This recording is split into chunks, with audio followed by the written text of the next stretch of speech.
నేను ఎక్కడికి వెళ్ళినా ప్రేమగా అన్నయ్య సినిమా ఎప్పుడు అనేసి నన్ను కౌగులించుకొని అడిగేటోళ్ళు. నేను ఎక్కడ ఇంటర్నెట్లో కానీ నా ఫ్రెండ్స్ పంపించారు కానీ ఎప్పుడైనా కమెంట్లు చూసినా ఏదైనా మేం చేసినా when is your come back, నీ సినిమా ఎప్పుడు, ఏదో ఒకటి నువ్వు సినిమాలు చేయి చాలు అన్నట్టు నాకు ఎప్పుడు అండగా ఉన్నారు మీరు. అది నాకు తెలియకుండానే ఒక ప్రెషర్ లాగా బిల్డ్ అయిపోయింది నాకు.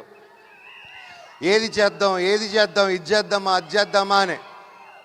వాటి నాకు నచ్చితే ప్రొడ్యూసర్స్ నచ్చదు, ప్రొడ్యూసర్స్ నచ్చింది వస్తే నాకు నచ్చదు. ఎలా దీన్ని తీసుకెళ్దాం అన్న టైంలో ఈ సినిమాలో శ్రీరాముడు లాగా నా జీవితంలోకి మా డైరెక్టర్ శ్రీరాముడు లాగా వచ్చాడు.